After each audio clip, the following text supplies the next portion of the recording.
Cartas xamânicas. Não é tarô, tá? Não é tarô, não tem a estrutura de um tarô, não tem o número de cartas de um tarô, não trabalha com as questões arquetípicas do tarô, mas é um baita oráculo, um oráculo, sei lá, alguns chamam de oráculo temático, e nesse caso o tema é xamanismo, e ele tem uma lógica própria, uma linguagem própria, e a ideia é trazer um pouquinho sobre isso aqui nesse vídeo, tá? Isso aqui é velho, tá? Tem carta rasgada, tem papel solto dentro do livro. Olha como é que tá essa caixinha, que vergonha. Já podia comprar um envelopinho melhor, tá? Isso aqui deve ter mais de 10 anos. Eu conheci as cartas xamânicas por meio de uma grande amiga, Rochelle, que ela sempre tirava cartas pra mim, do baralho dela. E aí eu falei, vou comprar um baralho pra mim. Na época, eu fazia mestrado em antropologia. Então, bom, quem estuda antropologia sabe que a antropologia se debruça sobre uma porção de temas e os dos mais clássicos, sociedades primitivas e suas formas de sagrado. Já vou falar um pouquinho sobre xamanismo, que eu acho que essa introdução sobre o que é o xamanismo é muito importante para entender esse material. E o vídeo vai fazer esse resgate, tá? Vou trazer um pouquinho sobre o que é o xamanismo, que contexto é esse e onde é que esse livro se insere e o que ele aborda. Não é tão simples assim definir o que é xamanismo em poucas palavras, tem que ter um certo cuidado, porque o xamanismo é um conceito clássico dos estudos da cultura, existem muitas perspectivas e muitos teóricos que trabalham com esse tema, mas tudo bem. Aqui, em termos de contextualização, é interessante trazer que assim, o xamanismo ele pode ser considerado como um sistema cultural, uma prática cultural que envolve a relação dos seus integrantes com o sagrado. A questão é que sagrado é esse, né? Dentro do xamanismo e das sociedades primitivas, que também se estende depois para sociedades modernas, contemporâneas, mas essa é uma outra questão, tá? Dentro das sociedades primitivas, o xamanismo surge com uma proposta de trazer um sagrado relacionado com a natureza. Então, tudo aquilo que se relaciona com o homem na natureza, os rios e as águas, as florestas e selvas, as plantas, os animais, o céu, a terra, eles têm seu valor no sistema de crença, nos xamânicos. Além disso, também tem a questão do totemismo, né? O totemismo seria como uma espécie de monumento, uma torre monumental, digamos assim, esculpida com imagens sagradas de animais e outros elementos, considerados animais e seres de poderes dentro daquela tribo, daquele clã, etc. Era considerado como um talismã que protegia a tribo, etc. Tem a figura do xamã, uma figura muito importante, muito interessante, que é a figura, assim, digamos, de um líder espiritual dentro daquele contexto, que exercia algumas funções ali naquele grupo, ligadas ao sobrenatural, ligadas à política, ligadas à arte, e que manipulava, principalmente dentro das ritualísticas, né? Manipulava objetos, usava técnicas com objetivos muito diferentes, e usava erva, e usava tabaco, e usava substâncias, né? E usava instrumentos, e usava compostos naturais para determinados fins, tá? Isso era o xamã dentro do xamanismo. Então o xamanismo trabalha demais com os animais, tá? E esse livro entra aí. Os animais, eles têm um lugar central dentro dos estudos xamânicos, porque se acreditava e ainda se acredita, ou seja, o xamanismo ainda existe, né?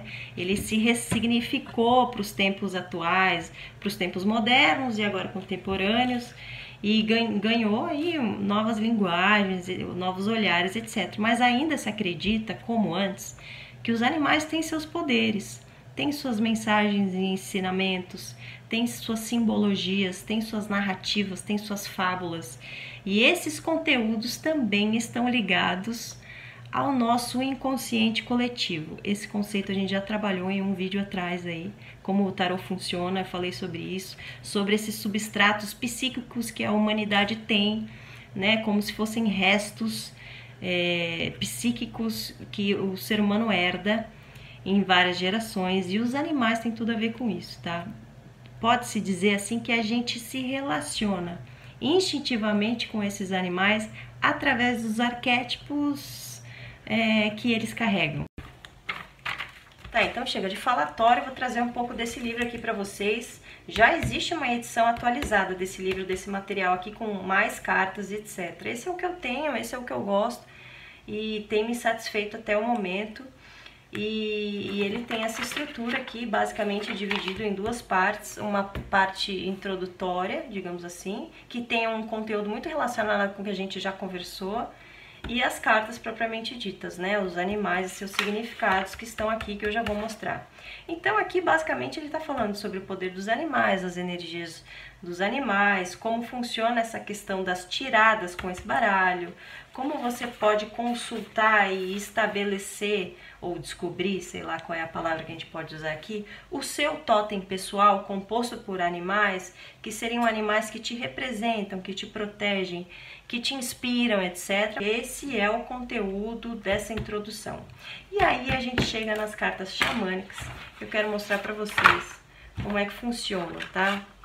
Eu gostaria muito de trabalhar e mostrar todas as cartas aqui, mas não tem condições, né? Existem algumas cartas em branco que servem para a pessoa no processo de descoberta de seu totem, preencher, etc. Papo para um outro momento, tá? Mas é basicamente isso, ó. As cartas, os animais simbolizados nas cartas. Ai, cada animal lindo, gente. Ai, tem cada simbologia linda. Olha esse do coelhinho. O coelhinho tá muito relacionado a medo. O cisne tá muito relacionado à graça. O cachorro tá muito ligado à fidelidade. O corvo e a magia. O esquilo, o armazenamento. Tem uma porção de mais uma carta branca aqui. A libélula, que tem uma mensagem relacionada a ilusão, a lontra, que tá muito ligada à magia feminina. Essa carta é bem bonitinha, olha a carinha dela.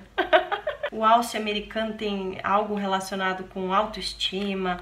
O sapo tem a ver com purificação, se eu não me engano. O urso tem muito a ver com meditação e as nossas cavernas, que a gente entra para hibernar. Ah, e a corça, que tá ligada à gentileza. A borboleta, que tá ligada à transformação. O beija-flor, que tá ligada à alegria. A cobra, essa carta é muito poderosa. Transmutação. Baita palavra, baita conceito, tá? Aí o que a gente faz, tá? O que eu costumo fazer com esse baralho? Existem muitas formas de se trabalhar com isso. Cada terapeuta trabalha de uma forma, tá? O que eu gosto de fazer? Duas formas. Ou eu pego em baralho, né? Claro, isso aqui é um baralho gigante, não cabe nem na mão da gente direito, tá? Eu trabalho de duas formas. Cada terapeuta trabalha de um jeito, tá, gente? Não tem certo e errado. E tem feeling, tem sensibilidade, tem conhecimento, tem técnica e tem preferência. Eu trabalho de duas formas. Eu gosto de pegar uma carta, digamos assim, peguei uma carta para fazer uma reflexão sobre o meu dia. 121. Aí eu abro na página 121, que já tem um papel aqui, olha, meu Deus. E aí tem na carta da Lince, por exemplo, um poema.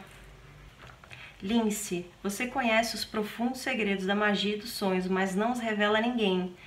Que eu possa aprender, assim como a esfinge, a controlar as palavras, que eu possa aprender, assim como o lince, a manter o silêncio.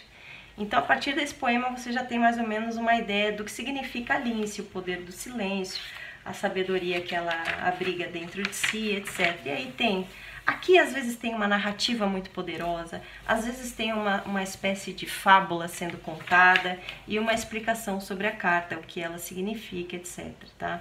Poderes pessoais, aqui está sendo falado, né? Seus poderes pessoais, seus tesouros perdidos, o contato com a fraternidade que foi esquecido, etc. Tá? Esse é só um exemplo. Também dá para trabalhar da seguinte forma, eu não tenho meu tarô aqui, tá? Mas às vezes, dependendo do consulente, eu trabalho com o tarô normal. Quando eu vejo que o consulente gosta muito da natureza, ou é fã do xamanismo, ou gosta muito dos animais, eu trabalho com o tarô e também com esse baralho. E aí eu peço para a pessoa tirar uma carta, né? Uma carta que possa servir também de aconselhamento para ela naquela questão. E aí ela tira uma carta e a mensagem é aquela mensagem relacionada àquele animal. Eu acho que isso aqui é uma baita dica para quem quer ter um oráculo diário, para quem quer se conectar com seus animais interiores, com o seu totem pessoal, para quem quer ter boas mensagens para o dia, reflexões interessantes, de uma forma leve, lúdica, fácil de entender. Vocês gostaram dessas cartas xamânicas? Qual animalzinho vocês gostaram mais? Manda aí.